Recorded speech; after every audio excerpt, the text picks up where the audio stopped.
You were diagnosed with cancer as well. It was actually the diagnosis that made me appreciate life more. And I was told, I was told like in 9 months' time, I wouldn't be here. Prepare this video like my goodbye, just to make sure that I'm leaving behind something.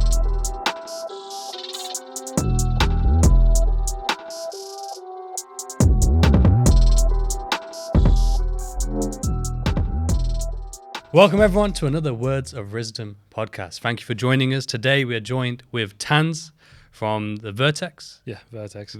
And it's an absolute pleasure. And it's actually one of the subscribers or watchers' recommendations actually that put us together. And we've literally just grabbed a coffee for about half an hour. And I have a feeling that this is going to be a really great episode. And it's an absolute pleasure to have you. Thank you for having me. No worries at all. Well, let's crack off with the usual. Tell us a bit about yourself, your sort of journey so far. Yeah, so of course my name is Tanzin. So I started learning when I was in uni, my second year in 2015. I think everyone starts off the same, start doing signals. Very similar. Yeah. Did you do the same thing? Signals? No, not signals for me. Mine was like the lifestyle marketing course type thing. Yeah. So that's what sucked me in. It was that. So I started following, what was her name? It was like Trade with the Becks or something like that. One of them ones, yeah. And you know what? Thinking back, every time it's like the worst, like the most cringiest thing to think back to, because I don't know how I fell for that. But now I understand why people fall for it. Oh yeah. But it wasn't even the lifestyle thing that sucked me in. It was just the idea of trading, and she looked so successful on her page. So I started following signals, and to be fair, if there was 2 trades that were posted in the group, it wasn't even her trades. It's just copy and paste from another group, which I found out afterwards. But it was 2 trades on a £200 account. They were both £21 and 70p, something like that. Yeah, both the trades, and it was that resonated with me. That told me there's money to be made. But of course, I carried on following the signals, assuming that I'm waiting for those big trades to come. of course, yeah. Never happened. I did lose that account, but it wasn't because of signals. It's because I just tried to buying and selling things. Because I had this really good run. I was just buying and selling randomly and closing really quick. I had no clue what I was doing. And at this point, I didn't bother to even research. And I was literally just following whatever candles were doing. I didn't even know what they were at that point. Trying to guess. But I grew that 200 quid. I got it to about 900. And bear in mind, I didn't use stop losses. I didn't even know what they were at that point. Yeah. And then it just blew it from there. That was my own blow. And at that point, being a uni student, I was using my student loan and student loan and grant on that, and I couldn't afford it. I couldn't afford it. But I assumed that when I leave uni, I'll be in a better position. That's why I started it. Yeah. But no, that wasn't the case, because the whole idea. So I studied physiotherapy. So the whole idea was for me to go into working for the NHS, and we all know the pay. It's not great. Yeah. So I thought, I'll come out with a good amount of saving, because I'm not really coming out with debt, because my place was scholarship. Amazing. So I was very fortunate in that case.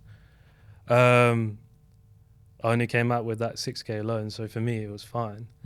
But I bought my first car in my 3rd year of uni. Yeah.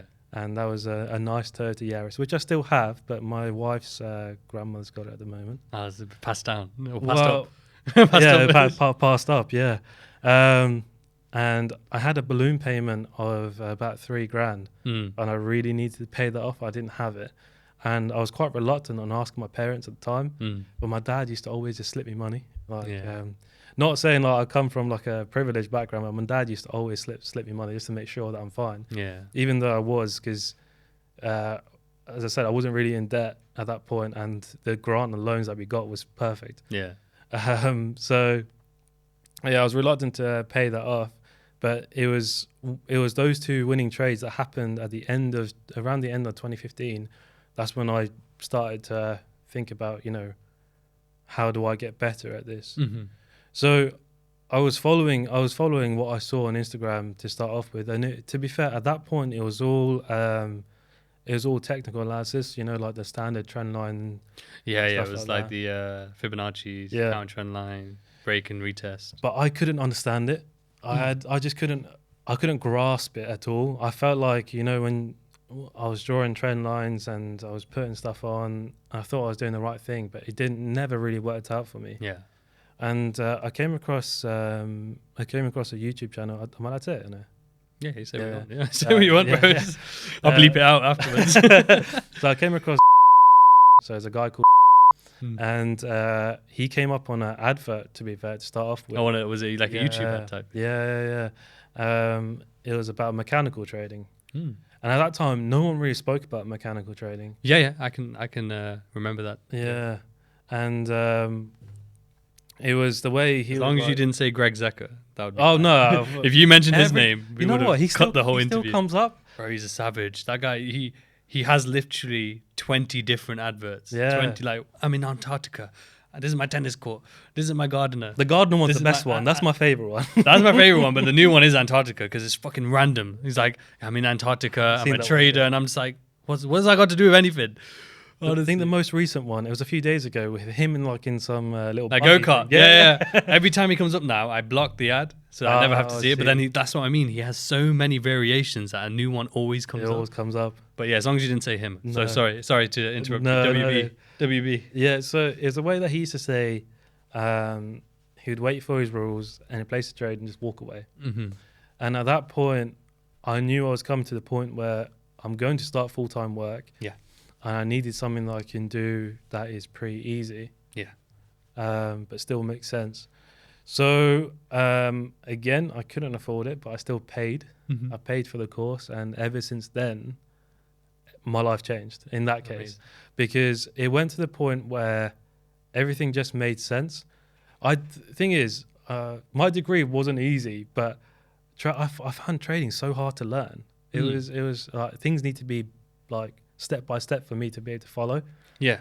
And this was it's like, if anything, I would say that's a benefit for you in trading because that's what is necessary to trade consistently. Yeah. So the fact that you struggled until you found that is probably beneficial because so many people don't even have that struggle where they need that, and yet they will just be jumping 24/7 just everywhere. Yeah. How much was that course there? So I bought it in stages. Okay, so the way he sold it was back then. I don't know what he's doing now, to be fair. But saying that, actually, I'm meeting him in Dubai in November. Amazing. I'm still in contact with him. I've always respected whoever I've learned from. Same, man. I think that honestly, that's the biggest and best thing that should be done in this industry, regardless of whether you stay a student or just you become a trader and do nothing else, or if you become an educator. The best thing you can possibly do is just pay homage to what you learn. Pay respect. Good or bad. Like, even if it was bad, like I've had bad education before, I still pay homage. Like, my first education was Astro. The Astro education wasn't necessarily bad because at the time it was a very similar time period, but it just lacked that rules. It gave you confluences, but they just didn't give you any rules. And there was no support after, right? So that was the bad bit. But I appreciate them anyway because that was my first step into trading. And if they weren't around to offer that, then where else would I have gone? I don't know. So I still show appreciation, but it wasn't what needed to happen. It could have been better. No, right? there's still a lot of positives in all experiences to be fair. But as you say, like, you're paying homage to who you learned from, and the fact that you're still in contact is amazing. It's like with me with Rit, like. I still haven't met him yet. Right. I still haven't actually met him, but we're planning to do a podcast in the next 4 to 8 weeks, hopefully. I only heard about Rip from you because you post about him quite a lot. And man. But he doesn't. I think I dropped him a message, and I don't know if he watches these, but he's not replying to me. So I just want Bro, he's like that, man. Honestly, I just want to introduce myself. I think the only reason because I know him, or because we've known each other a while now, and I'm a student of his, is probably the only reason I get replies. Because otherwise, before I was a student of his, it was the same thing. Where it was like you wait a while because he's just not bothered about social media. You know, he's got a family. I could tell. And like when I joined him, bro, he had when I joined him, he had I think 1,000 followers on Insta. He wasn't really promoting. He just does exactly what he's doing now, and that was talking 3.5 years ago, doing the exact same thing he was doing then now, where he's just ever so often posting his trades on his stories, and that's it. Yeah. And when I joined his education, he only had, I'm not mistaken, like 8 or 10 people in his group.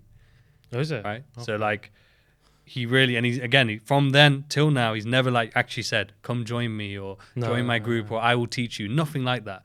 It was literally just like all he had was Currency Lab page in his bio, which just indicated that he was available to teach. Yeah.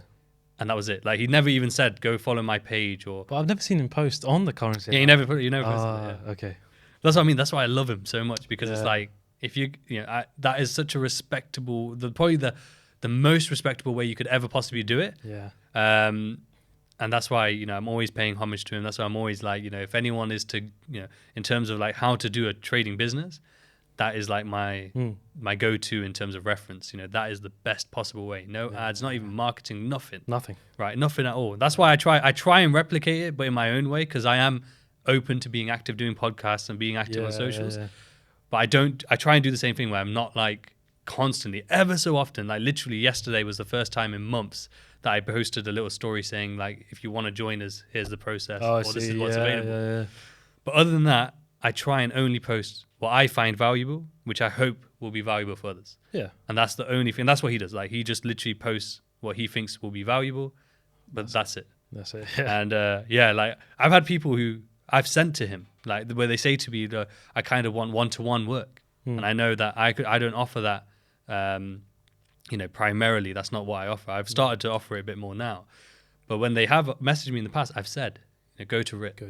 Right? Yeah. And then they messaged me 2 weeks later, like, he's not replying. I'm like, just keep waiting. He will reply. So it's not just me then. It's not, no. Fair enough. Like that, yeah.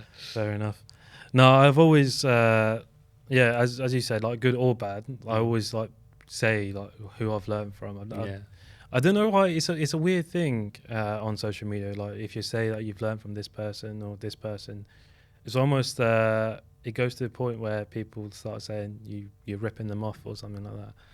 But it's not the case, really. Yeah, it's just two reasons. One, it's illogical, right? Because at the end of the day, you're going to learn from somewhere. You know what I mean? The reality is that everyone has learned from somewhere. Yeah, the people who try to make out that they just worked it out themselves are normally liars, because they might not have bought a course. They might have just learned from free content or watched someone's charts or content. Still may not have joined them, but you've still learned from that person. Yeah, exactly. Right? You don't want to admit it, but that's fine. But it is actually something I wanted to talk about on a podcast, because obviously I've seen that happen recently, where I always pay homage. Like I did a call with a guy called Mansa, how many, 3-4 months ago, I think, right? Just because I don't know the seconds, right? I never dived into the seconds. I'm like, okay, this guy uses the seconds, and I like his mindset. I like that he seems to be showing consistency in the seconds. So I'm going to reach out to him and say, the thing is though, I do it openly. I say to him, hey man, I would like to do a coaching call with you. I do have my own community. So I would understand if you say no, that's fine. If you do say yes, I also would understand if you didn't want me to teach any of my students, because you've taught me, and I would always tell them. But if you wanted me to show my students, or if I use it and I use it profitably and I then show my students, I will always say, I learned from you, right? And that's why I say it. Like I said, I did a coaching call with him. I bought a month and a half ago Johnny Godfrey's Trade and Mental Edge. So it's like a psychology course. I literally only just started going through like the first couple modules the other day, but it looks good, very professional. I've always looked up to him. When I started trading, he was breaking into his consistency stage, and I've seen his journey from before he had all the followers and before he's gotten to the levels he's gotten to now. So I've seen him progress. And so I've always respected him. So when he made that mindset course, again, I was like, very different, very niche. I want to check it out. I don't mind, And again, I'll pay homage. I posted it on my story saying, like, I'm looking at this mindset course. I don't see a problem with it. No. You know what I mean? Because at the end of the day is, what really matters as an individual, as a mentor, as a teacher, as long as you're able to take people, because you might be here and the people you're teaching are here. And your job is to get them to where you are. Well, there might be some people who are better in certain things here above you, where you can learn. You know what I mean? And it's just a constant ladder. As they say, it's like you want to have people who are better than you around you and to learn from, right? Yeah. So, taking these people's mindsets online who say, oh, you can't, you shouldn't be learning from anyone, doesn't make sense, because what do you want me to do then? Should I just stay at the level I'm at and teach just that level? Never try and excel myself so I can then help these people grow as well. Yeah. Right. And in turn, still also point these people in that direction, saying, hey, I just learned this from this person and that person, if you want to go directly to the source. Yeah. You know what I mean? If someone said to me, hey, Riz, I'm leaving. I've had it actually. I had one guy who left my group and said, I'm going to go learn with Rit. I said, fair play to you. Go. Fair play. You know what I mean? That's it. Play. He did come back again just because he enjoyed the group. Yeah. But it doesn't matter. Even if he didn't come back, it doesn't matter. Because at the end of the day, even if he didn't say Rit, even if he said, I'm going to go learn from someone else, that's your choice. What have I got to do with that? Yeah, you don't influence that. That's it. I do get asked that, like, where else would you go to like learn extra stuff? I get that as well, and it's hard to answer. Within the community as well, within it. And I don't get it.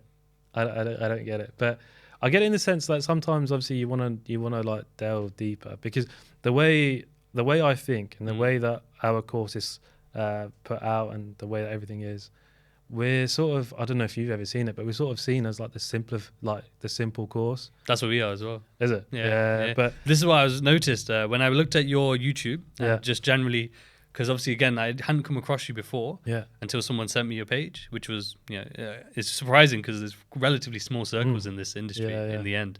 But when I was thinking, because I'm trying to get better at podcasting, I realized that even though I try to be as genuine as possible in terms of just turning up, pressing record and just having a convo, when you're a podcast host, you kind of have a responsibility to stimulate a conversation and know a bit of information. So this is the first time where I tried to like just kind of learn about you, because it's a bit hard anyway. It's not like we're famous or anything like these podcasters do.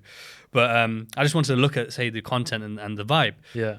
And I realized, I literally said it to, who did I say it to? I think I said it to Marco, my friend Marco, who's part of the Vipers. Or I think I said it to my wife maybe as well. I said, like, Tanz seems very similar to me. Yeah. Like, I feel like the way he's going about his teaching and his mindset towards it is extremely similar to me. Yeah. Or like we're just similar, have similar ethics or mindsets. Yeah. And so I was very interested and I wanted to not dive into that, but like I was very interested and excited for this podcast, because I realized that it probably is. And I think it is the same. Like, it's keeping it simple. It's being raw and realistic. It's not trying to sugarcoat. There's no form of marketing around it in terms of profits or lifestyle. No. And like that's very rare, I think, nowadays, because I think even if people don't do the lifestyle and they don't do the profit marketing necessarily, there is an element where they're doing like a specific type of what's the word for it? Like, this is a unique way. That's really a new thing now. Yeah, like. I tried this thing, and I was so open about it in our free Telegram. So I did a breakdown of a trade, and I put random words in there just to explain the same thing. Put random words in there. The engagement from that one post was incredible, but the ones before that, even though they show step by step what to do, they didn't. It wasn't the same. You have to market it. Why? You know what it is? It's sometimes I think people want to feel like they're doing something. Yeah. When they're trading, when something really exciting. Yeah. When really, when you get to the stage where you are consistent, when you are profitable, it's quite boring. Yeah, that's what I always say. Yeah. I always say, like, trading itself, in essence, when you're doing it consistently, is boring. The exciting part is what you do outside of trading as a byproduct of doing the boring stuff. Exactly. But yeah, it's the marketing though. Like, look at Greg Zecker, for example. It's like, what does he call it? The morning breakout or some shit, like, like gives it a name. I remember one guy on a podcast, a trading podcast, I think, he said something like the shark fin pattern or something like that. That's what I mean. Like, I don't know what it is, but like that's what he's coined a term. People have coined like algo trading or lit. I think lit's one. Liquidity inducement theorem or something. Like, don't get me wrong, it is a style of trading. I get that. But like coining the term is what then makes it an enticement. Like that's what gives the holy grail sort of fantasy and mindset that people have. It reinforces it because it's trying to like create this hidden secret, right? And sometimes, don't get me wrong, there are niches and there are like specific people, like for example Lit. I don't know much about them, but from what I hear and from what I've not observed, but like could see on socials to a degree, they seem like they are doing something a bit more unique, right? They're heavily focused on liquidity, which is fantastic. Yeah. But that's what it is, though, liquidity. Yeah. Let's not like pretend it's something special or amazing. It's not. It's not. Don't get me wrong. If they're getting great results for their students, I'm not trying to bash anyone. No, you know what I mean? no. What I'm saying is like, you know, in essence, as you say, simple. You know? It can be done very simply. Yeah. Right. Yeah. And especially, it's definitely in this SMC bracket that we find a lot of this. You know, here's a method that can get you amazing R. You know. For your 100 Rista reward or 50 or 40 consistently, you know, and easily and daily and stuff like this. When, you know, I think the reason why probably we see less engagement is because we're trying to keep it as raw and realistic and simple as possible, and people just, it doesn't work on people's mindsets, right? Because that's what marketing is. It's essentially working on people's psychology. Yeah, I was saying this to James, to be fair. So James, who I run Vertex with, because we were talking about how some of the stuff we post is, I don't know how much you've watched of our free YouTube, but basically I've given everything there. Yeah, I saw it. Yeah, you got literally, what's it? SMC. It was made easy. Made easy. That was it. Yeah. And there's even like a blueprint video. There's like set rules what you can do. You don't need anything more than that, but because it was free. And because there was no magic like around it, even though it done very well, it done views really well, wise. yeah, views wise, it did very well, but in terms of the engagement from that, it wasn't overly high. Because I remember when I first started posting on YouTube, I was quite active, to be fair, and I haven't been active in a long time. But I used to get messages of how people are performing ever since, and then it just died. It just completely diminished because it didn't have anything interesting on there. Yeah. And I did so trading for me has become more exciting recently. So I'm working on a new model Disruption? Yeah, disruption model. And I called it disruption because it just made sense in terms of how it's played out. Yeah. But that's what I'm careful with as well, is like trying not to make a marketing name. So I try and think about, how does this make sense? Like how does it just describe what it is? But the whole reason about it is because it's just easier to, when you do like a breakdown, it's easier just to refer, this is the model that was exactly. Yeah.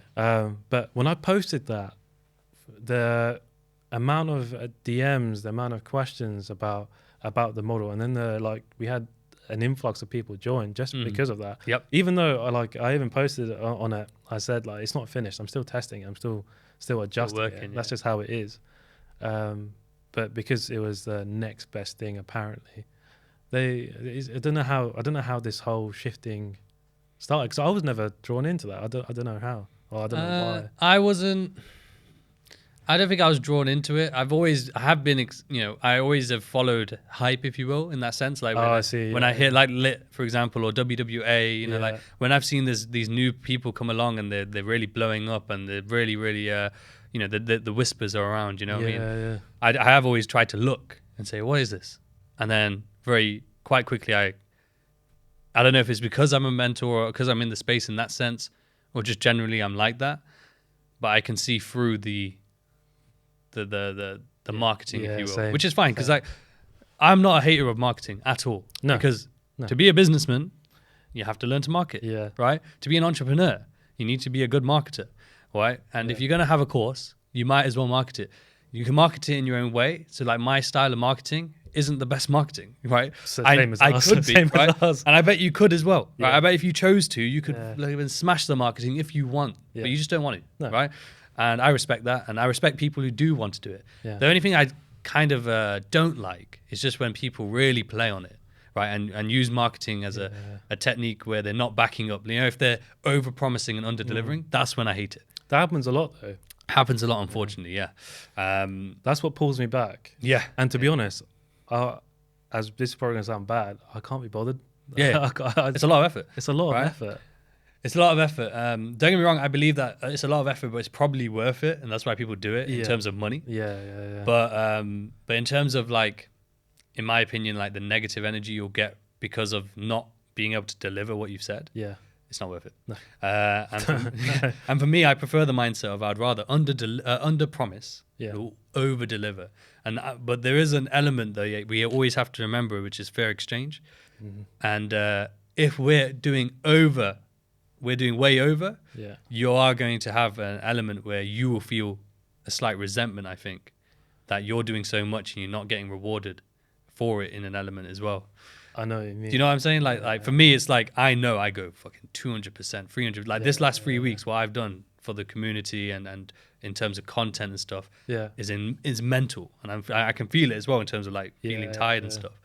And even then, I'm still here doing the podcast, not because of content, but because I enjoy it. Yeah. And it will be content, right? Yeah.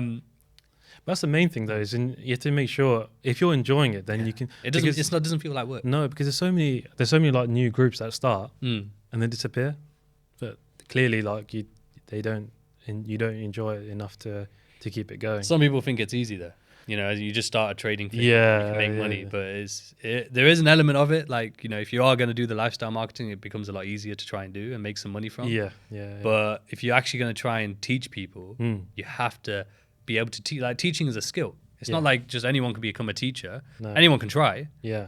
But it's an actual skill to be able to translate your knowledge and be able to pass it on to someone. But also realize that the way you see it isn't how they're going to see it. No. There's a very small few who will. Yeah. Very small few. And that's why I've never done the teaching of, you know, like, here's a specific, my entry drill, follow this entry drill, you'll be profitable. I ain't done that.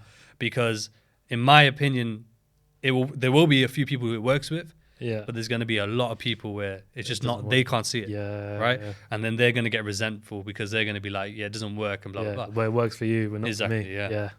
So I've done a different route, which is a bit harder, I think, sometimes. But it's like basically giving entry drills, right? I've given examples of multiple, especially recently. I literally just made a new channel where I just flooded it with content this last week, where I give like entry drills, ones that I know work, right? Different variations of them. And I've just literally said, like, here are examples, but I still want you to go and realize what you see. The strategy is the same. Yeah. All the knowledge you've learned in terms of the understanding of the markets is all the same. It's all relevant, all works. Yeah.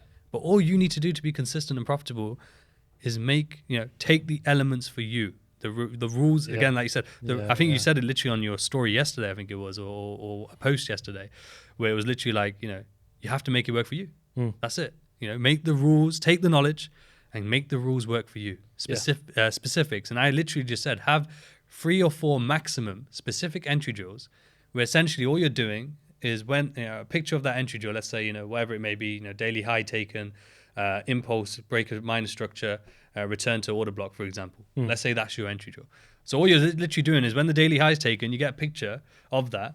And if it matches, you're executing. That's it. Right. And you have 3 or 4 variations of those. So it's slightly different, maybe different for the market conditions. Maybe it's a difference from like higher time frame liquidity or lower time frame, whatever it is.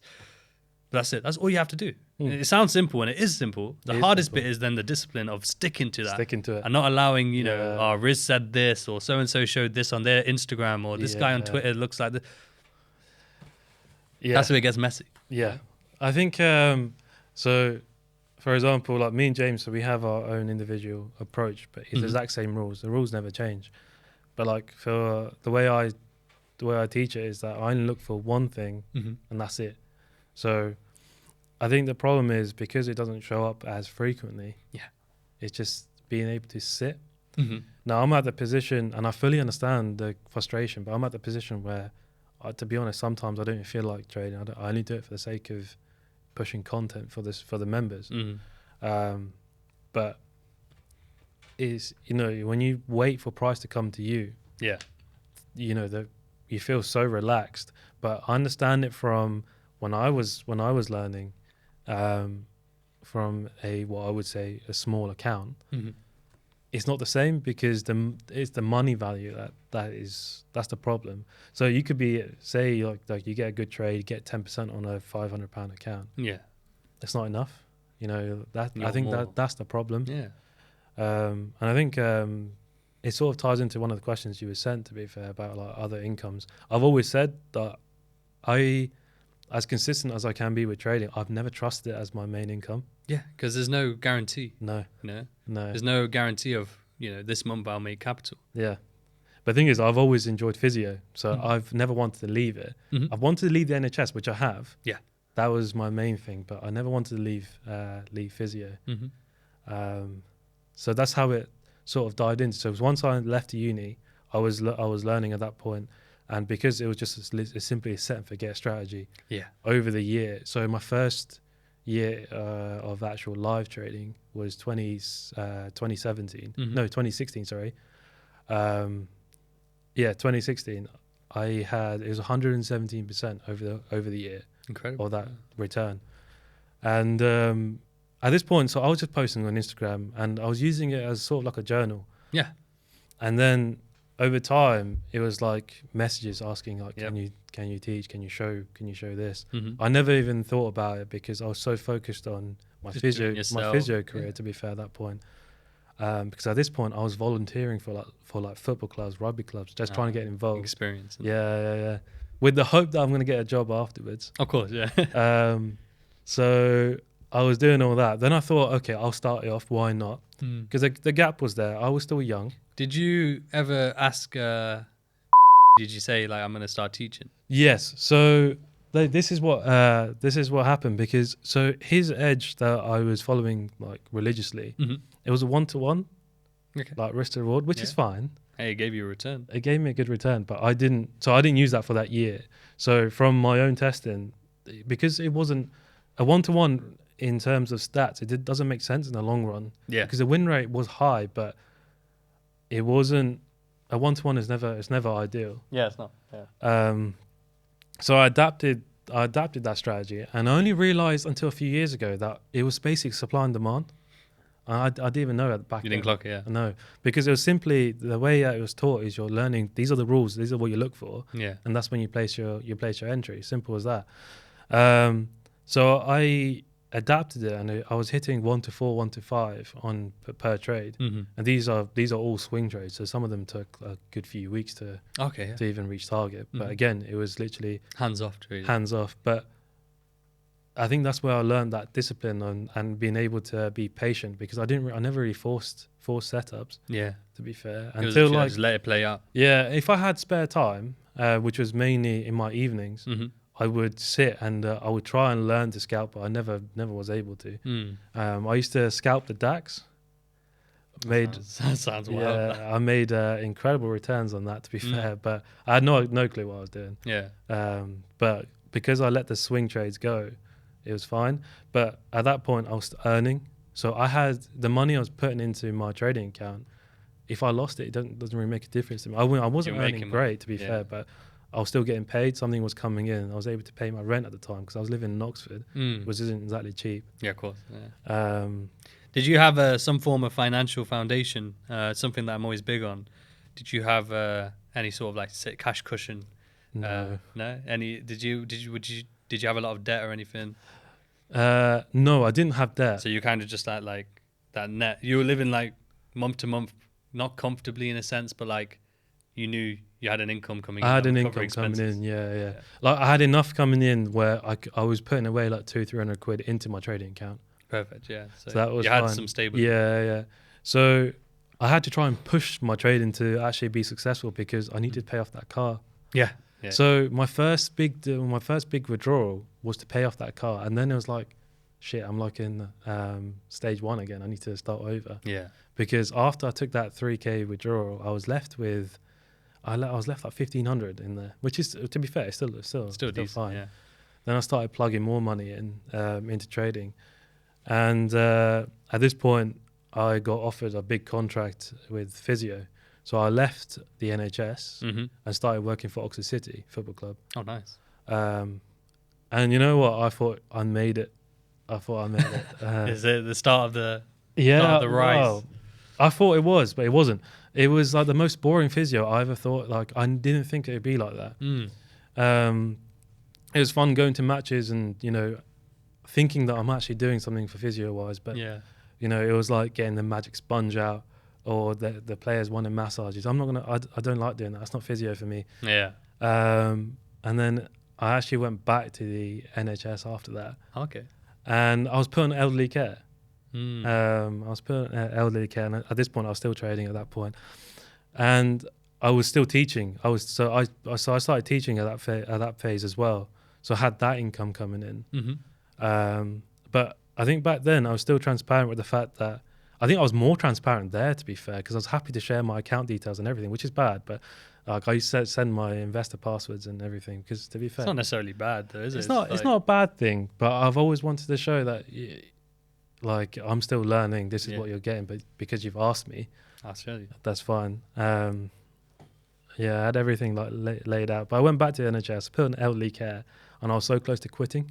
Mm-hmm. I just didn't want to do it. I can imagine it wasn't easy, that. No, and then my parents were still like they were trying to push me to keep on with physio. They didn't like the fact that I was trading. To be fair, at the time, no. It's a traditional household, I'd imagine. Not traditional in that sense, but like, I can imagine I'm a little bit different, but I can imagine from sort of the cultural background, the idea of trading, or the sort of description of trading or making money online. It's not. Yeah, the description of trading sounds like too good to be true in gambling. So I can imagine, it's the word gambling that was the issue. Yeah, and when they found out that I was using my own money, that was the problem, to be fair. But they've always put their points across. But they still allowed me to make my own mistakes, which is a good thing. Yeah. And even if things got messed up or anything, I knew they were there to support me. But they didn't like the fact, but they wanted me to stay in physio regardless. Okay. After about 4 months in elderly care, I asked to move, and that's when I moved to pediatrics, so working with children. Okay. And that's when I found my passion and love for physio. And so from there, I knew what I want to do privately. Yeah. I think as much as I love the NHS and I fully respect what they do, but I think the way that you're treated, you can never, I don't think in this day and age you can, for example, buy your first house working with the NHS, because you're going to have to, I don't know how people do it. Well, decades, isn't it? You need to do something on the extra side. Yeah. And usually it will be that let's say they have a partner, then joint forces will buy a house. But a single person, I would imagine, would be extremely, extremely difficult. Yeah, it's terrible. Because my sister's a doctor. Oh, is it? Yeah, she's a doctor. I don't know what she's exactly doing right now, but yeah, she always passionate about being a doctor for so many years, went the long route to do biomed first and then doing the doctorate. Yeah, exactly. And then by the time she finally got to the NHS, hated it. Yeah. Right? She liked, obviously, the passion for helping people and trying to improve the quality of life with health. Obviously, it was still there, but in terms of the treatment and then the compensation, after all these years, she goes, it's terrible. Like, honestly, it is. And I was kind of like, well, we kind of told you. People told you. Yeah. Everyone said it. But it's also the way society is there now, in terms of like almost to be not happy, but to feel content and comfortable, you need money, right? Yes. You need money. Yeah. Like it would be amazing if we could do anything, do the things that we're passionate about and make an average income and still feel content and be able to live a comfortable life. But it's just not the reality, unfortunately, especially nowadays, especially this year with the cost of, you know what I mean? Yeah, like, ridiculous. It's necessary for you to make money. Yeah. Right? I still think you can do what you're passionate about, such as trading for us, for example.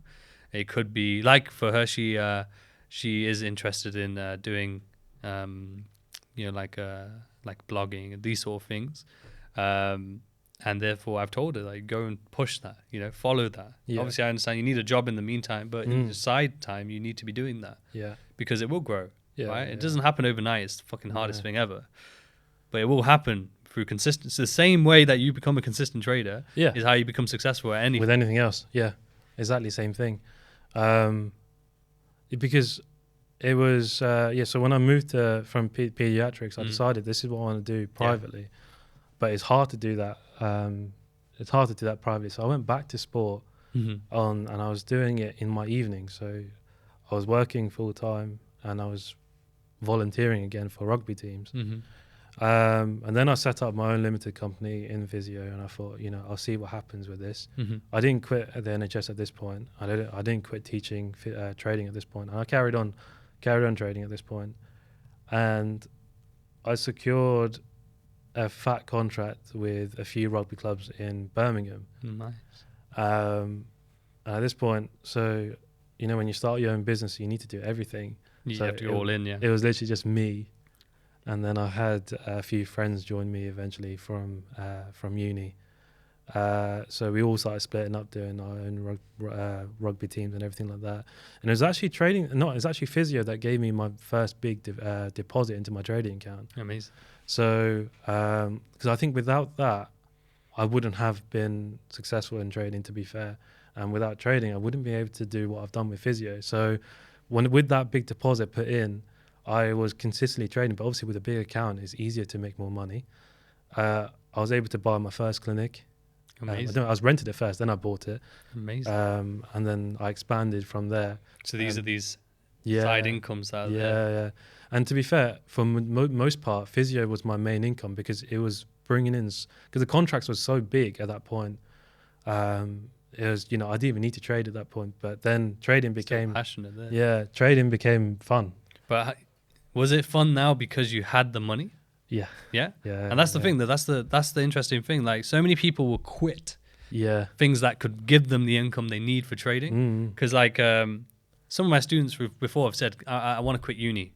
I said, why? I want to focus on trading. I said, okay. You got any results? No. I said, okay. Can you trade and learn to trade and develop your skills whilst you're at uni? Yeah. So stay at uni, Because at the end of the day, I didn't go uni, right? Oh, right. I only did 1 year of 6 months. Yeah. Actually, you said in your last podcast. Yeah. So I didn't go uni. And the reason was because I wasn't enthusiastic. I didn't have any sort of like niche I wanted to do. So I just thought there's no point in me trying that. Pushed from your family? My mum wanted me to, of course. Very high on education. I understand why now. Yeah. Back then I didn't really understand it as much. But she again, similar like you said, like allowed me to make my choices. Yeah. We made an agreement, I think it was 3 years or 4 years, that I can get to try to do something, like find my passion and do something. If not, I'll go to uni. And I was happy with that.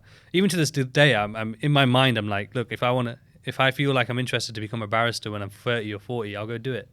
Like, I don't care when it doesn't matter. If I want to do it, I'll go do it. It's not a problem. Because I don't have anything against uni. It was me personally that I didn't have a passion. I didn't have a niche. So I didn't want to go for the sake of it. Because I know so many people in our culture, especially because of this high importance of education, they'll just go and do anything. Yeah. Normally business, especially the guys who do IT or business. Yeah, IT or business. And then you come out and you don't know what to do. Exactly. And especially with business, it's a waste of time in my opinion. Because you might as well, if you want to know about business, go work in businesses and start a business. Exactly. Best education you can get. Yeah. So that was me. So I was like, okay, there's no point in me going doing that. But these people who I give advice to, I say to them, like, you would be in a much better position, because I've had to experience the other end where I didn't have a degree behind me, to allow me to have a job that would give me more income than working in a restaurant or a chicken shop. Or the best job, I think, one of the best jobs you can get when you don't have a degree is sales, because you can make commission and that can make you decent money. So that's why I excelled and I was able to grow and stuff, because I did sales and I developed the skills and was good at it. But otherwise, without those sort of jobs, because a lot of people, they don't have the personality, or they're not willing to, go through the hardship of sales. Yeah. And it's a very demanding. It's not easy. It's very demanding. I was selling sofas when I was in uni. It's not easy. It's the graft, but it's necessary. But it teaches you, selling wise, it teaches you skills that you can use throughout the whole of your life. But if you don't have a degree, it's going to be 10 times harder for you to have an income that's going to allow you to save, allow you to cover your expenses, and more importantly, if you want to be a trader, to be able to deposit into a trading account. Yeah. So then, therefore, you're always trading out of a need for money. Yeah. Right? A need. And that's very different into trading just for the passion. And like you said, then becoming fun. So it's very, very interesting. And I really like that, because I think a lot of people can hopefully learn a thing or two from that, because at the end of the day, as you say, you without that income from something that was from your degree and also a passion of yours, you may not have developed your trading to where it is now, or gotten to where you are now, because it was kind of hand in hand. It allowed you to then deposit a larger capital, to then actually enjoy the art of trading without the stress as much. Trading is always elements of stress there. We didn't have funding back then. Well, it wasn't really available. No. I did get funded through Axie Selects. So Axie was my broker at the time. Yeah, I've heard the name actually. Yeah. And essentially what happens is, so you trade your account as normal. Mm-hmm. They look at it. I didn't even know they were looking at it. Then you get this. I had this email saying that we can offer you funding if you want to go to these rules. So I ended up getting funded 350k from that, and it was an 80-20 split. That's nice. Yeah. It's a great split, and you just carry on as normal. It was 12%. Yeah, 12% maximum loss, and then you go from there. Sounds actually really good. Yeah, you start off with like they give you, it's like all in increments to be fair. So it ended up being just over 300k, something like that. But it was after that I put that 50k in, and after I was doing that consistent, even though I was consistent before, they didn't notice it. I don't know what changed.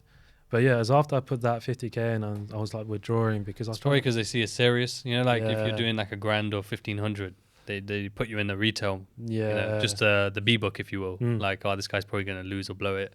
Even if he's doing it, it's just small money. Once they start to see the tens of thousands, especially into the six figures, now they know they got a professional. Yeah, so I was moved to a pro account when I had 100k in there. That's what I mean, yeah. And I think, you know what? I think something to mention. I think my main growth came from the fact that I never really wanted to make millions. Mm-hmm. It was more, if I'm comfortable enough, like if I can pay off things, and if I'm at the end of the month, if I'm like happy and I've got no stress, I'm fine. Mm-hmm. So when I like see numbers on your MT5 or whatever you use, it doesn't really faze me in terms of like how low it is or how high it is in that case, because realistically for me, it's as long as I was making enough to cover myself, I was fine. But I think I was quite fortunate with how things played out in terms of the physio side. I had such a big backing that end. Well, that's the thing. I think the heightened emotions to the numbers results from that lack of financial foundation. Like, you may not have built the financial foundation in terms of like having a cash buffer or anything like that, but your trading excelled once you had the capital there. When essentially that cushion was there, there's no stress. And I think the problem nowadays is and something that I come across on Instagram, for example.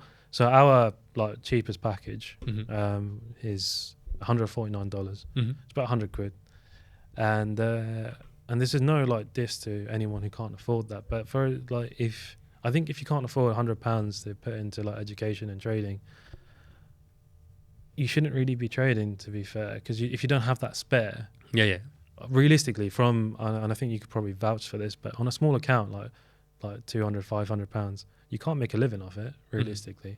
The only people who potentially could would be obviously the ones in the third world countries. It depends, but you are right though, because the majority but the majority that I come across are UK or US or Canada or Australia and so on, so they won't be able to. You're right. No. But it's true though, like if you can't afford it yet, right, it just is an indication to you to focus on improving your life first, right? As in getting it's not always easy. It's not easy, no. And like I said, it's not impossible. It's like there are obviously your unique circumstances where someone who didn't have much money, maybe from a third world country or some crazy backstory, and they just absolutely, it's normally because their mindset was strong enough. But how many people have that strong mindset? They don't. Right? So then for you to think that, hey, I'm one of those savages, I'm that one in a million who actually, goes from zero, nothing, and goes and smashes it, it's just not realistic. No. Don't get me wrong, don't hold yourself back. Don't have a lack of self-belief, but just understand the process, right? There's essentially like the blueprint, if you will, from all successful people is that they all start from somewhere. They educate themselves with free information, paid information, but they all have to educate themselves. Exactly. Right? Exactly. And nowadays you're blessed. Look, like you said with your YouTube channel, like with my YouTube channel, so many hundreds of YouTube channels out there. The amount of free information that's out there, people can be consistent and full-time off that. And I've had it same where I can't afford £50 a month, £100 a month. I'm like, look, if you can't, if you can't, I'm not going to tell you to do anything. Sorry, that was my alarm to get off my phone at 6 o'clock. But I'm not going to tell you to join. I actually tell them the opposite. I had one guy one guy, I do a mentorship. I just started like an actual mentorship where I take 12 people and I do it for 12 to 16 weeks, and we do like, you know, proper one-to-one. And my goal is to get them to where they want to be by the end of it. I've just done my first one now, and it's still we're about halfway through now, and it's looking good. So I'm very happy with that style now. You know, quite intense. One-to-one. Very intense, yeah, because it's one-to-one every week. You know, giving them entry drills and working with them to develop their entry drills and tracking their progress, going through their journals, everything, yeah. And so it's almost like, you know, like what do they call it, like a crash course, you know, like the learners, you know, the fast pass, if you will. But it is hard work, and you know, if someone does it who's not hard working, it's not going to work. No. But so far, you know, with the group of guys I've got right now, they're all on it. They've all been on it. So I'm very happy with that. But anyway, my next one I was going to do would be in January. So I said in the group, look, if you want to join in January, just let me know. Waiting list. Here's the info. And one guy messaged me, and he was like, I want to do it. And then he messaged me after, like, I'm going to sell my car to do it. I said, don't do it. I said, I don't, not that I don't want you, but I don't, you know, that's not the situation you want to be in coming into this. Because if you can't afford it, because it's not cheap. I'm not going to lie to you. It's not cheap. It's about 1,500 to 2K. Makes sense. Right? And I'm not shy. That's the thing with me. Like, I won't be shy about it. I won't try and sell it to you either. I'll just say, look, this is how much it is. If you can't understand why it's that much, then it's probably not for you anyways. And don't buy it. Don't worry about it. It's fine. And I don't promote it online because it's literally for the people in my group, and that's fine. But yeah, like he was saying that, and I said, look, I don't need the car, whatever. I said, look, it doesn't matter about any of that. If you can't afford it, and you have to do something as extreme as that, I wouldn't want you to join now. I'd rather you save. I'd rather you take your time and then maybe join the next one or whatever it is, than do something like that, because it won't work. Essentially, it won't work because you're banking on this being the key, and this actually working. Yeah, that pressure and that mindset will not allow you to do the process as you're meant to do it. Because as part of the process, the first call I have with them is I get to know them. Right, because in a group you talk with people and you kind of they talk about their experience or whatever it may be, but you don't know them. No. So my first call is knowing them, their life struggles, their trading struggles, their life goals, their trading goals, their financial situation. You know, so what their overheads are, how much have they got in the bank, and then I give them, you know, so I know exactly where they are, who they are, and where they are. And then from there is where we build the foundation to build from there. That's a good way to go about it, to be fair. Yeah, like for when I did it, I was like, the only reason I did it was because I put it together in terms of I want to put something together where, and I wanted to test myself. So the first one, what I've done, I did it much cheaper. I did it for $1,000. Yeah. Because it's not proven mentorship yet, because I ain't done it before. It sounds good, right? And in terms of the way I've laid it out, I believe it would work. And we're halfway through, and you know, there's about There's 11 guys. We started with 12. One guy dropped out because of his personal issues in terms of mental health and stuff. But there's 11 guys. And of those 11 guys, already 8 weeks in, hitting the sort of 10% threshold that they want to be hitting. Yeah. 5, 6 of them are already at that now. The other, was it, how many people then? 6? 5 or 6 people left. Yeah. I'm sorry. 5 or 6 people left. They're pretty much there. It's just literally the refinements, you know, like mainly just cutting out the trades that don't fit their plan. Right, don't fit their entry drill.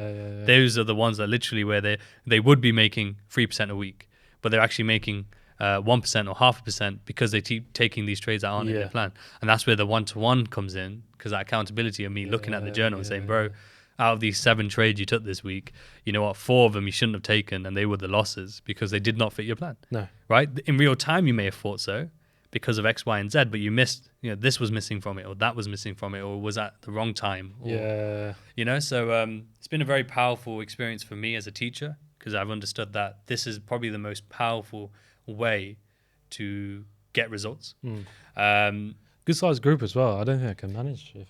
Yeah, like the reason I chose that number was because of Napoleon Hill. He talks about mastermind. Right. And he says there's power in mastermind of 12 and 13. So I just said, okay, Napoleon Hill, you know what you're talking about, man. It was working. Yeah, it was working. And yeah, I wouldn't do more than that. I don't mind doing less, but I wouldn't do more than that because, you know, I don't think it's like specifically if I have 14, it's going to go overboard. But you know what I mean? Like you want to be able to be direct. Because really for me, because they're meant to be 1 hour calls, normally a bit shorter at this point, but even if they were 1 hour, that's 12 hours a week. I can do that, you know. It's manageable. Yeah, exactly. That's one thing that I judge it on as well. Like, if I'm going to offer something, can I give it what I've offered, you know? Or will the excuses like, you know, I'm busy with this or that come in? Because if that comes in, then I won't offer it, because then it's not fair to the people. So that's something I also judged before I started, because I said You manage it quite well with a baby as well. I try, bro. Honestly, like I've said before, like people always try and say, Riz, you do it. I don't know how you do it, and I reply, I don't know how I do it, you know. Yeah, but I'll tell you one thing. Never relate to. That's it. Well, I'll tell you one thing. My wife would tell you that I don't do it very well, in the sense that I can be a lot better at home, and that's something. And in terms of obviously the whole shaven head and changing the mindset is a big part of it. Is in like learning the balance, you know.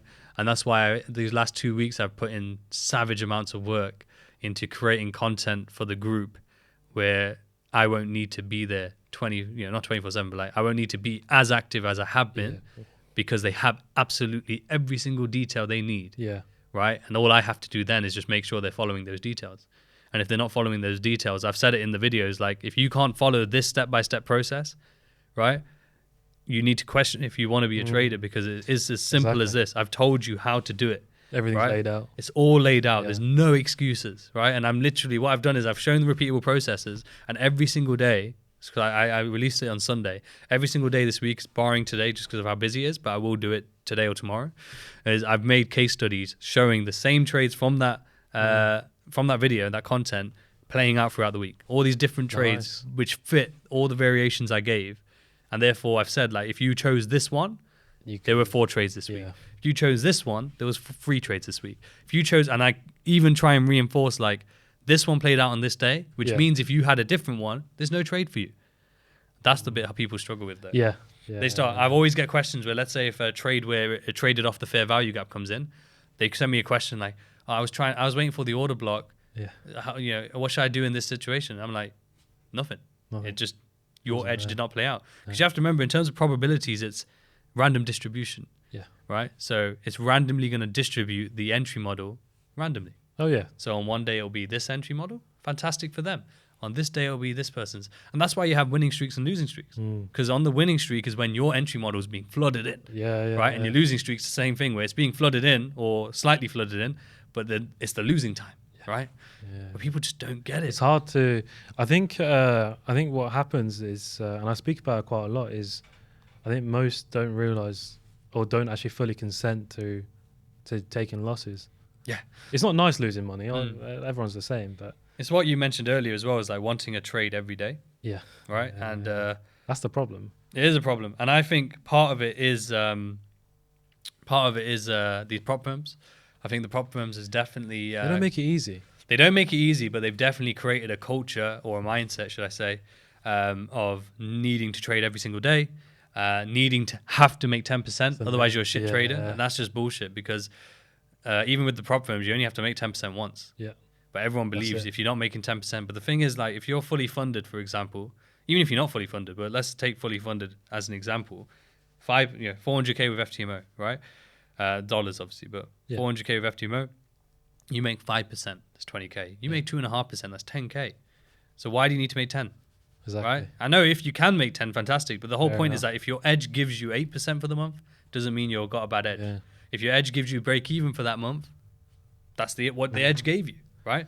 But that caused the biggest problem is, so with the whole SMC industry part, right? Community, that's the word I should have used. So with that is our expectation that we should be hitting like high risk to rewards. And then most don't appreciate the fact that you can hit 1 to 5s, 1 to 10s pretty consistently. If you're following your plan, you don't have to keep aiming for these 1 to 50s or 1 to 100s that you see online. And most of them, to be fair, that I see online, it's not bashing anyone, but most of them are like showcase trades. They're not real. Or they just don't explain that the majority of the volume was taken off at 3 or 5 or 10. Exactly. I think so my biggest trading year was 2021. And most of my account growth was from my my 5R or 10R partials.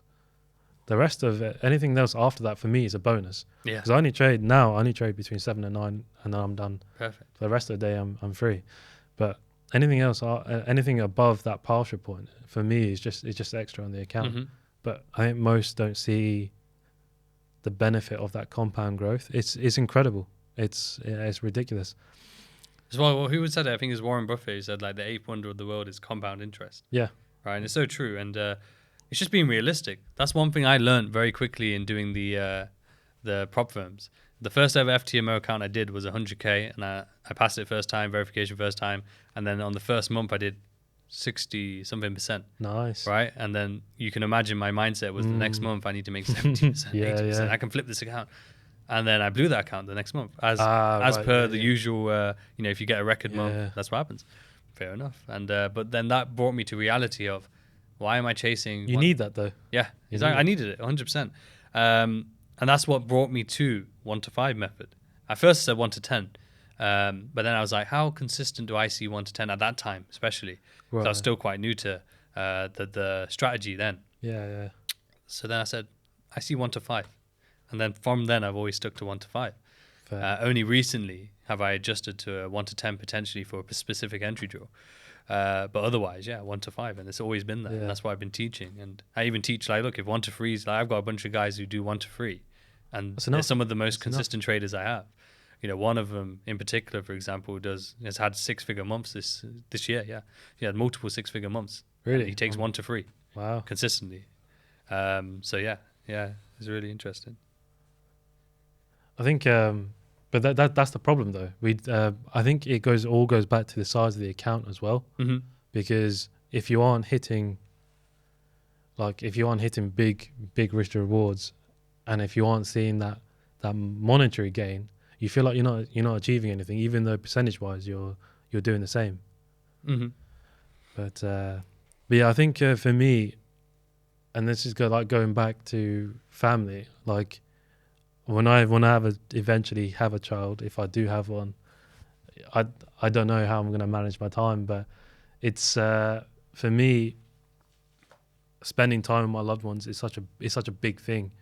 So what I was saying to you in the coffee shop before, when I lost my parents, I regret how much time I put into physio, how much time I put into trading, because it pushed me away. Not directly. It wasn't busy. Something that I was going towards, but it's like, because I lived in Oxford, they lived in Luton, and I was like, I'll go see them on the weekend. And I was like, the weekend comes, and then I get a private patient come in, or I have to do this for the football club at the time. And I always picked that because for me, I was so young, I wanted to be sort of financially stable and comfortable to be able to, for example, like take my dad, like make him like stop working and give so back on, and give back. So But in that mindset, it was worth the sacrifice at that time. Yeah, I mean, I was able to help them as much as I could. My dad stopped working, Amazing. Which was great, but he didn't do much with it when he stopped working. He couldn't stop. Yeah, well, it's like especially because he was an entrepreneur, right? And just generally, when you have a strong mindset and work ethic, it's just hard to switch off. Yeah, those people, and I would imagine it would be same for you, same for me. Like if we decided to stop, we wouldn't do very well. Find something. This is the problem. So before I got married in April, so my wife actually joined me in the business because I needed someone to. She's got a very strong developmental mind in terms of how to what to add in terms of the healthcare. I've always enjoyed teaching and developing physios basically, but we sold majority share because it went to the point where I grew it to what I can, and this investment company said that they wanted us to stay basically, but they wanted to plug more money in so we can do bigger things. Personally, for me, I've done what I can, and it's up to them to take over. For me, I think any physios watching this would understand, but the admin is the worst part. I love teaching. I love looking at how to, better your treatment plans and whatever. But I didn't like doing the admin side. I didn't like doing all that, and it took so much of my time. Micromanagement as well. Yeah. So we sold majority share, and it's gone to the point where I don't know what to do. The way that Vertex is put out, if you have a question, I most likely have a video for it there's like that's the way it's done. Yeah. And I can always point it, and I always know where they all are. That's what we've done. Yeah. Best way though. It's the best way, but even that, it doesn't take up too much of my time. But I'm active between 7 and 5 in the group. I'm not active in the evening. That's my family time. Because that's what I need to implement, bro. No, because my wife. So I based it on my wife's working pattern, because she still works full time. Well, for the private company, so she works for herself anyway. But I'm alone at that period. I trade between 7 and 9. The rest of the day, I'm like doing nothing. Yeah. So I'm like, what do I do? And you know what? Yeah, yesterday or 2 days ago? So I love cooking. I started looking at like how much are food trucks. Like, should I start one? I was like, that's going to start. To start a new bit. I love building new businesses and stuff and moving on from there. I've had like several failed attempts, but I was looking at that. Like, do I start doing this? I like that though. So I started like cooking for like charities and started just getting used to doing like filling your time a bit. Yeah. Working on your passions. But nice. I keep flitting through the idea. Should I do this or should I not? And my wife's mum, she's retired. She's even happy to be part of it. That's good, man. But it's just findings. I feel like I've built something and I've lost it in a way, but I don't want to go back. If you know what I mean. I'm still involved. Like it's essentially like a child. It's something you built from ground up, ground zero. You've nurtured it, you've grown it, you've built it, and then you've essentially given it away, if you will. I can imagine it's probably what parents feel when they get their kids married off. It's probably similar maybe in one aspect, but yeah, like I can understand what you mean. And you miss it, but you don't at the same time. No. Like you miss the feeling probably of being involved in what you've grown, and that spirit of trying to push more, but you don't miss the micromanaging, the headache, the all of that. Now that, because uni's obviously closed for the summer, because that's where I go do lectures around unis down here, to be fair. Amazing.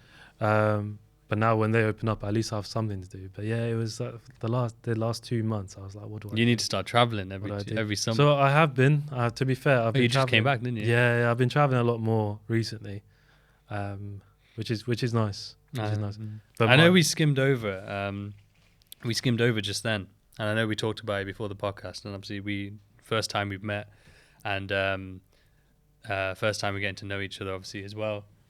And we talked about, this unfortunate circumstance in your life.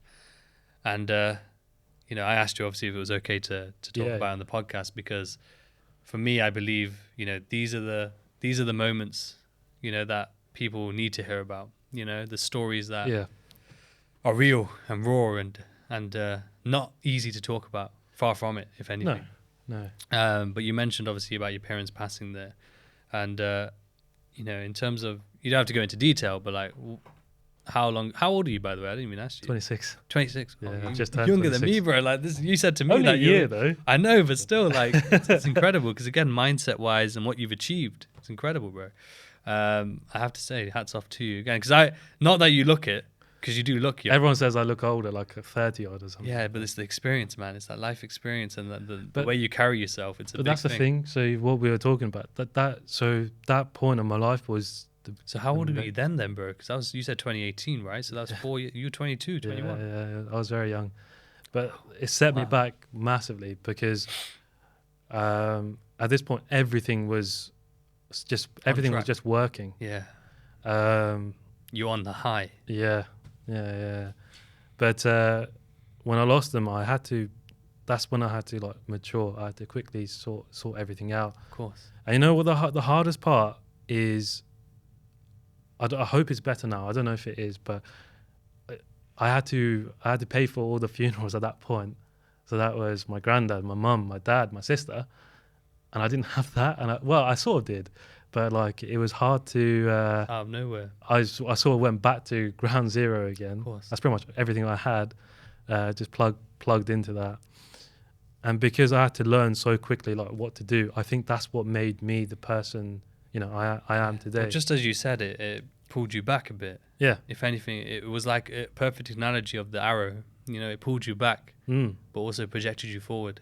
But it was when literally everything was working. But I think the worst part is, and something we spoke about before. I didn't speak about it because I had my girlfriend at the time, who's now my wife, but I never spoke about like, how I was feeling because everything was working in terms of work-wise, physio-wise.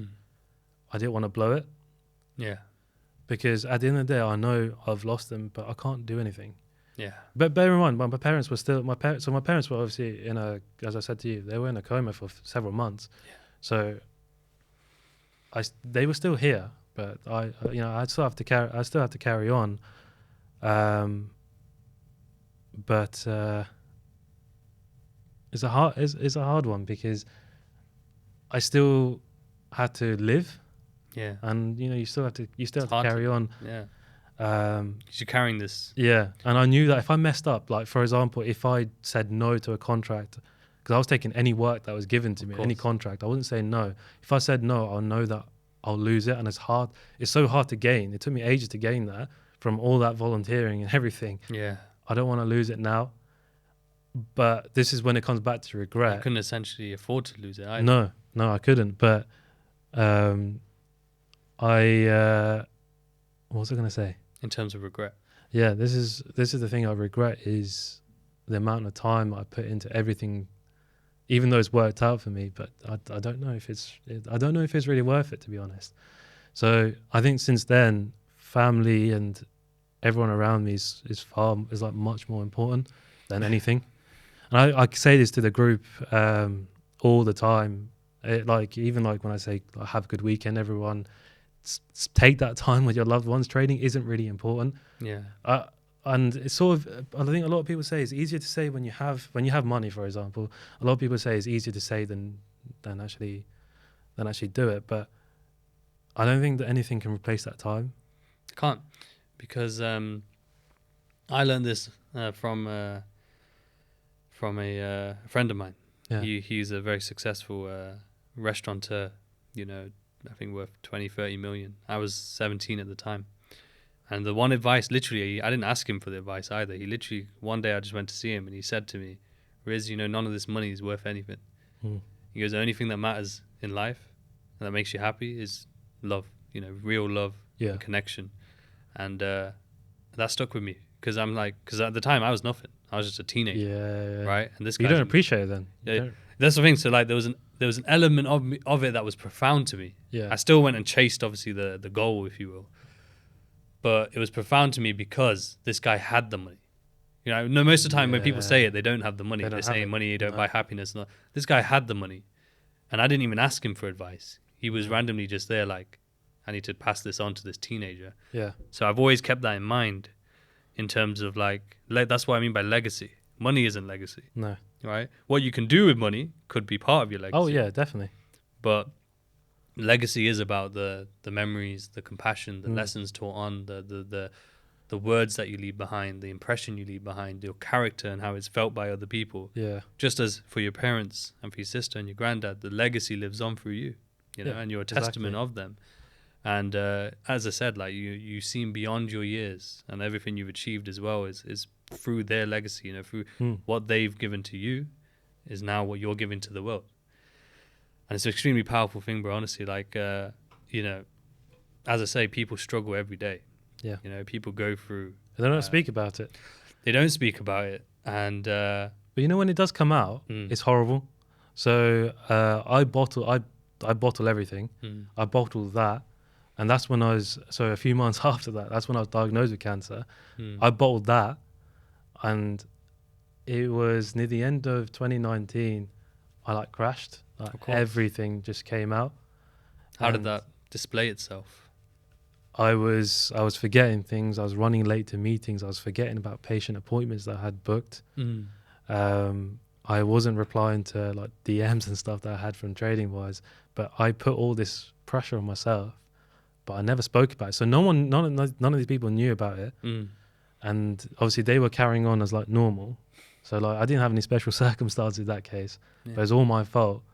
And things were just slipping away from me. Yeah. Were you trying to avoid the confronting it? Yeah. So the way I describe it is you're trying to cage a beast, and the longer you try and cage that beast, the more it wants to get out. And when it does get out, it will cause pain, it will cause destruction. And sometimes, unfortunately, that pain ends up hurting your loved ones, your family, your friends, or because it projects onto them. And it's not them, it's just that pain. I don't know how my girlfriend lived through that. Well, my wife now, sorry, I keep saying girlfriend, but it's hard. You're going to get in trouble.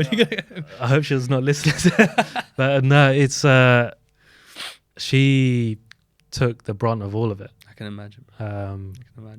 Because even though the losses were mine, she's still honoured to live it through me. Exactly. And then she had to pick up the pieces in terms of she did all the patient correspondence that we had, all the clients that we needed to speak to. She did all of that, all the emails, everything.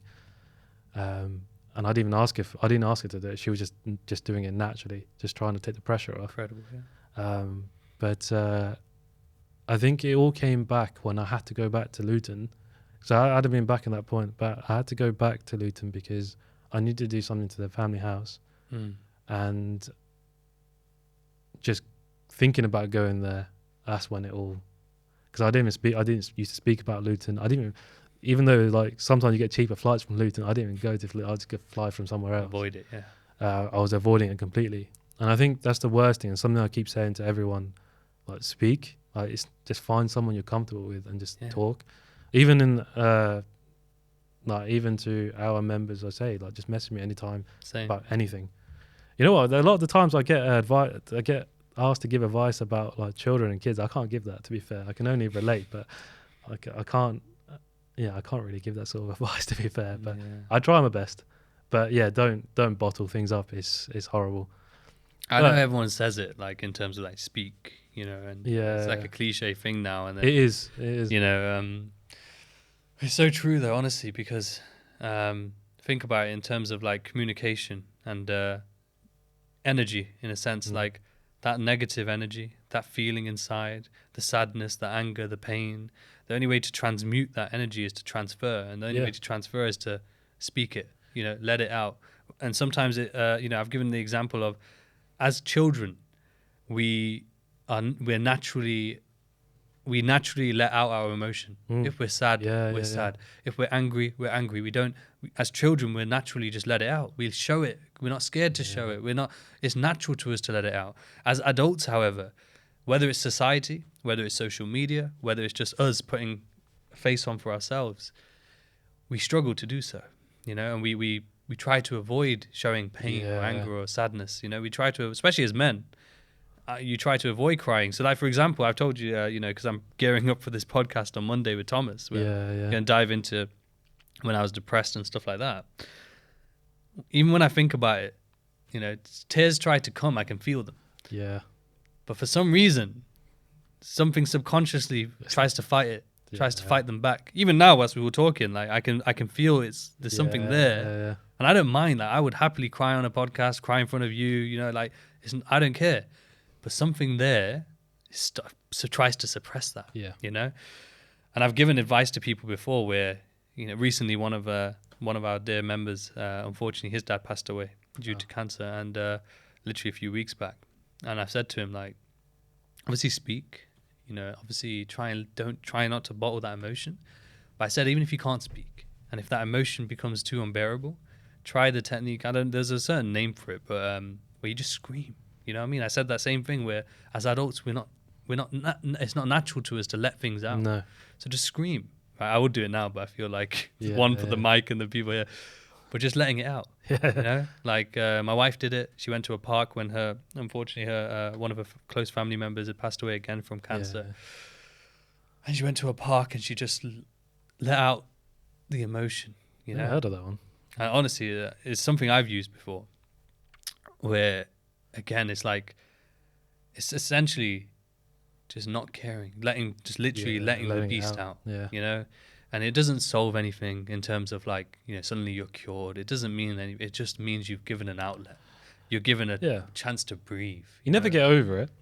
Yeah. I think that's the thing. I think you often get told to get over it or move on. You never. That never happens. Like I still get anxiety so the car that they had the crash in was a car that I bought my dad, and I bought myself one.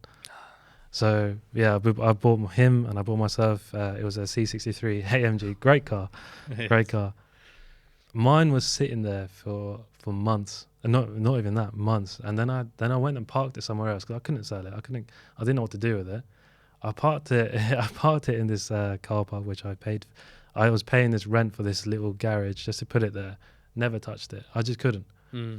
And that's another process of like suppressing everything. Yeah. I don't know why I bought him the same car, to be fair. But it, it's these little things. And sometimes when I see a car that resembles it, even when I'm driving, it causes problems. But you never move on from it. It's learning to live with it. Yeah, you know, you live with it. As I said to you before the podcast, like my dad passed away when I was 5, and due to that, I have a very warped perception of grief, and I struggle. I understand that, that process, and that it doesn't go away.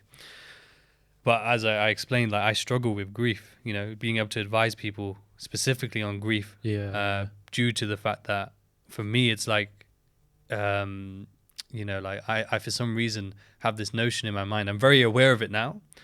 And I think the main reason is because of what happened to my wife, and then us having not friction, but we definitely had some, not butt heads. I don't know how to explain it. We definitely had some problems because I wasn't able to connect with her on her grief for her family member, because I had the mindset that, hey, death is part of life. It happens.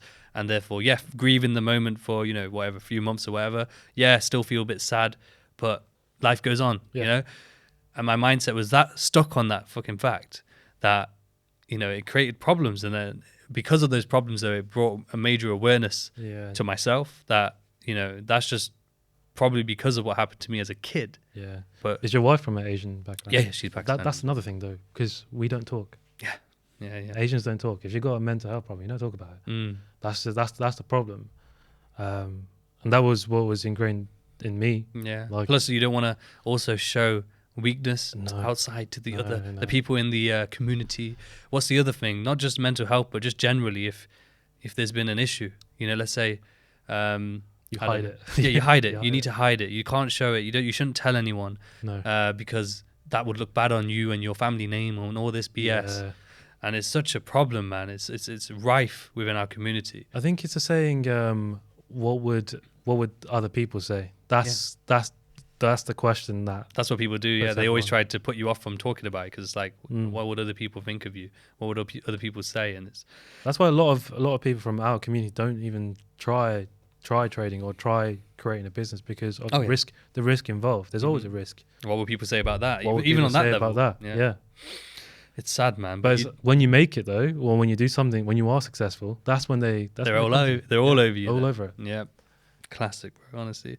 But before we do finish up, you did touch on something there again, which will probably be shocking for a lot of people, especially when already talking about the situation with the family and what happened there. Is obviously you were diagnosed with cancer as well. Yeah. And in the same year, that all of that's happened. And again, bro, massive testament to you, because at the end of the day, to go through all that, to be the person who you are, to be able to speak about it, to be able to hold your character and still be providing for other people in terms of knowledge and trying to better them as well, whilst you're in that situation yourself. It's incredible, bro. It's something rare, and it's something that you won't find in many individuals on this earth. So, massive respect to you. And again, this is what I love about podcasts. It's not like it's a big podcast or anything, but I get to meet amazing individuals like yourself, like It's Riz. The first thing I said to you. It's nice to actually meet other like genuine traders, to be fair, because you don't really... Even just genuine people, bro, honestly. Like, you don't really... I know that we're all in the trading realm, and that's how normally we end up connecting. Yeah.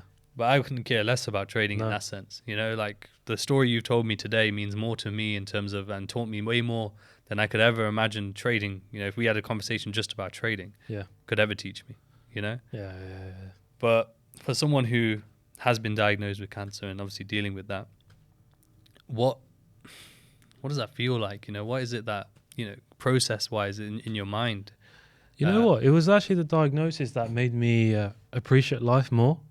Because when I was younger, I was a bit more like playful. Mm-hmm. Like I was young and I had somewhat money, to be fair, to do things. Mm-hmm. But it was when I was diagnosed, I was like, why am I doing it?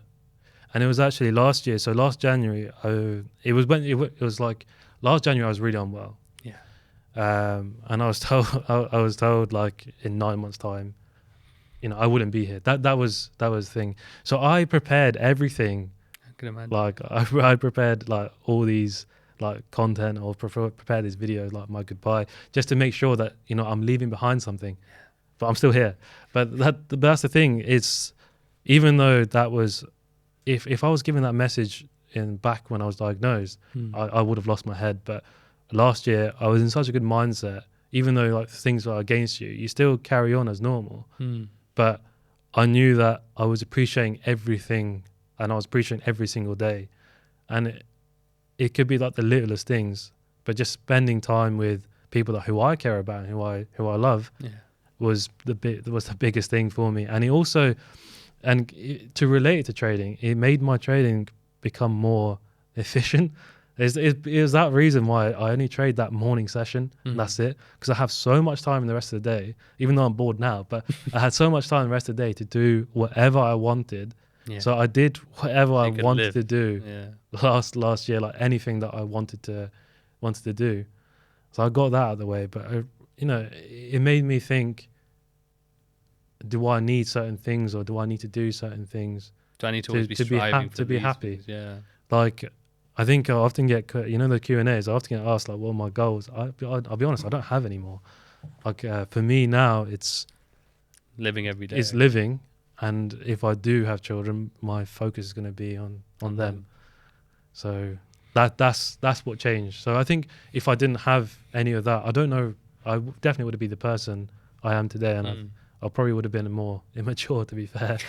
But I can imagine. But bro, like I said, you learn a lot from that. I can only imagine, bro. Yeah. I can only imagine how much you can learn. And again, the main thing, you have to be happy. You have to be happy with what you're doing. Yeah, you do. Like every single day. I can imagine, obviously, when going through that whole period, the whole thing, the amount of questions that must flood through your mind. Yeah. And the amount of things, like you said, certain regrets even. But even then, in reality, if you hadn't have put yourself in that position, in terms of like working and then sacrificing that time working, you wouldn't have been able to provide, as you say, for the funerals, for example. So it's the balance. There are negatives, but there's the positives.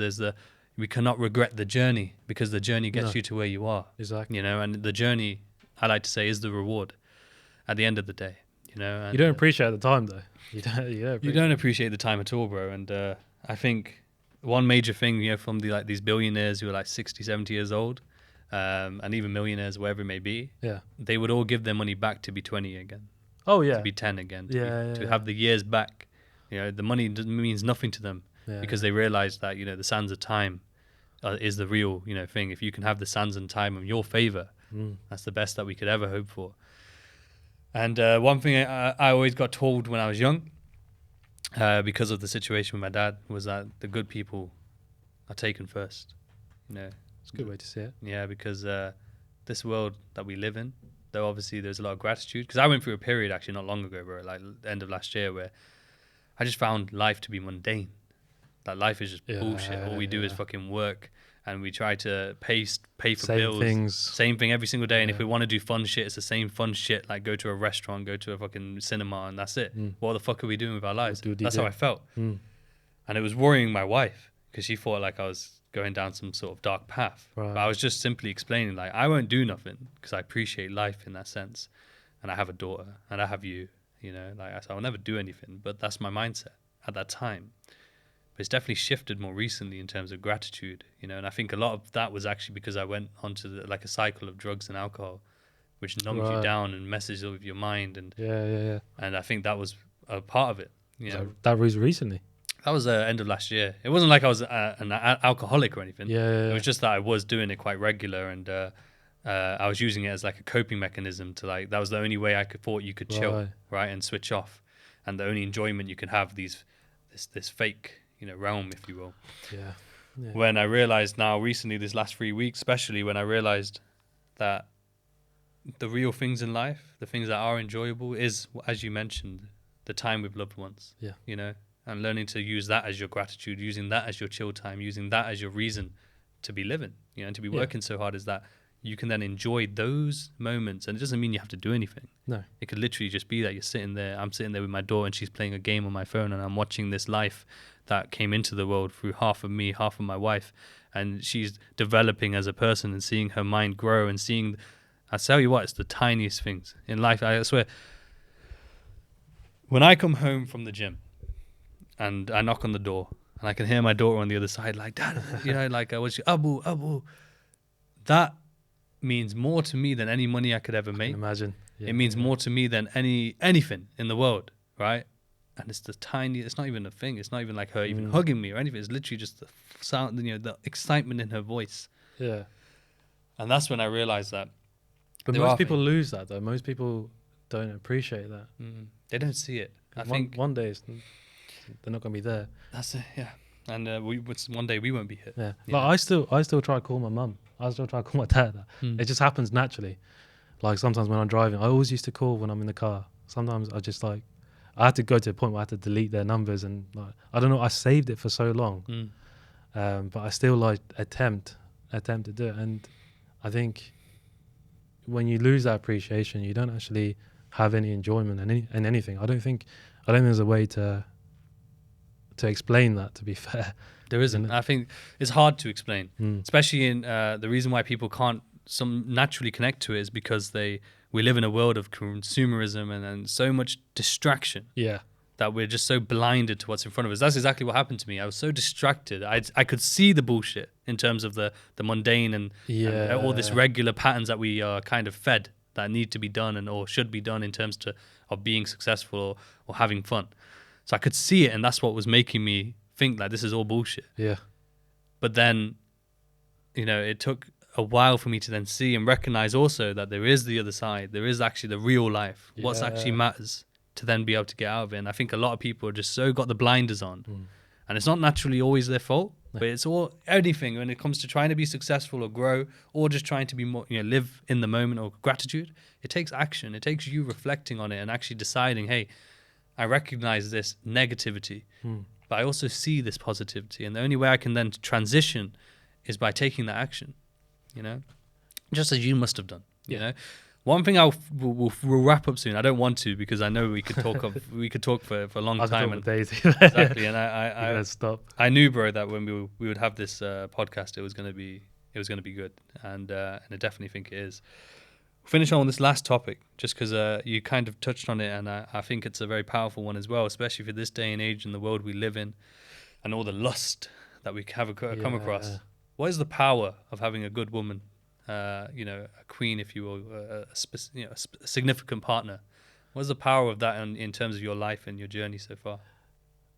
In my circumstance, it was massive, because I think if I didn't have someone to keep me grounded, I don't know what I would have done. Because in 2018, from 2017, 2018, I would have lost my head if she wasn't there to make sure I wasn't doing anything stupid, or because even though all that was happening, I was even taking on more work just to keep myself busy. Distracted.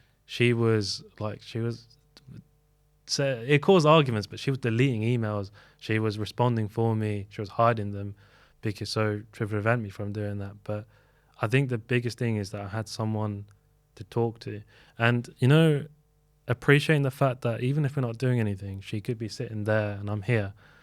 That was enough for me to make me feel comfortable. But she's also supported me in everything that I've done.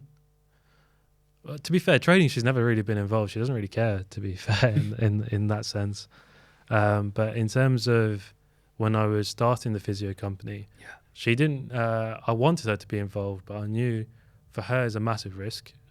As in, she wasn't comfortable with the risk, because we didn't know what's going to happen. We didn't know. We didn't think it's going to be what it is like today. But was it a case where she wanted to? She was feeding ideas from behind me, but didn't actually come into. She didn't quit her job and come with me full time. She was happened. Supportive. Yeah, she was trying to uplift you. Yeah, but like when I was spending time, let's put it to trading, like replying to everyone or replying to emails. Yeah. and then doing all the admin for physio. That does take away a lot of personal time I can have with her. Of course. But she never complained. Mm-hmm. Never. She understood. She understood that. And I think sometimes that could be, for some people, and I got very lucky, but for some people that could be a limitation because not everyone's going to be happy with not having that time. Yep. It's understanding the vision, though, I believe. Yeah. But now it's gone to the point where I got so much time. Too much time. She's not home. Yeah. So I've got that switch up there. But you never know. In a few months' time, I might have a food truck. There you go. Who knows? I'll be there, man, honestly. But you know, final thing on that. In terms of your relationship, was it founded on like a genuine connection, or was it founded on lust, if that makes sense? Because I think a lot of people, and you can be honest. Yeah. You don't have to answer either if it's no, too no. personal. But like, I've seen people where it's founded on lust. Yeah. You know, they haven't taken the time to actually get to know each other, and it never works out. No. Right, from what I've seen. No. When you have a genuine connection with someone, and that's where I respect, say, the religion or culture. Yeah. Right, where they say no, not before marriage and stuff like that. It doesn't have to be that point, but the point is to actually get to know an individual, their soul, their essence, their energy, their positive attributes, their negative attributes. Knowing an individual before you look to go into the lust realm. Yeah. I think is a powerful thing which is lost on this generation, and what we witness now. Was similar for you? Was it a personal connection first? We were friends first, so we met in uni, Mm-hmm. and our uni group was very small. Yeah, I got out of the friend zone. So we met in uni, and so they say when on our first day, they were like, the lecturer was like, she met her husband through like university because of how close you get. Yeah. So for our first practical session, we had to be topless and work in each other. So naturally you become confident and comfortable with the person. Of course. She was my partner. Well, they are the same. And yeah, that was exactly. And then did naturally just happened. And she'll keep saying it. I never asked her out. So I went from like being single to married basically. But yeah, just transition. it was something that just naturally happened. So, and that's another thing though. I think the true partner and the true essence, it naturally happens. Yeah. Right? Because like my wife, I told you before, like we only knew each other for 9 months. Yeah, of that, we had only met 4 or 5 times. Wow. We had spoke in depth, like 100 messages on WhatsApp every day for like, months. Yeah. And it was built on that, but it was natural. I didn't go seek it. When I tried to find a woman and a wife, a potential partner, it didn't work. No. Kept coming across these fucking deadbeats and weirdos, Yeah. right? But when I finally just left it to fate, I literally, what I did was the exercise I did. My mum gave me this exercise. Just write down what you want. Right. In a person in detail, Yeah. height, hair color, whatever, attributes, everything. And then just leave it. Don't go searching for it. Just put it down, put it in the universe, and then leave it. And literally, I did that, bro. And I swear, within 3 months, came across my wife. Me and my wife had followed each other for years, never spoke to each other. Wow. She had commented on one of my pictures, and that was it. She didn't even comment to me. She had commented to her brother, trying to say like, commenting basically, tagging her brother basically to say like this. So it wasn't even trying to talk to me. And randomly, I think I was in Vegas. I'd gone to the McGregor fight, and then I'd seen that she had posted a story with skipping rope on. Obviously, I like boxing. It's very rare to see a girl skipping rope. I messaged her about that, and it started from there. And natural, smooth, no forcing. Wow. If anything, but I was so scared to. I've always been bad with like talking to girls and stuff. Even to this day, I am. Right, but I don't need to anymore. You don't need to, no. But, like, I was so scared to ask her, like, do you want to move this to another level other than just us talking, as friends and stuff? That it came to a point where she literally in one morning messaged me and said, I don't want to waste time. Like, I'm not looking to waste time and stuff. So, sorry if this seems a bit blunt, but is this something that wants to be more progressive? And I literally said, like, I like you so much because, I was so scared to say this. What was that? I was 22 at the time. Yeah, that's young. Yeah. She's older than me. She was 25. So now she's going to be 30 this year.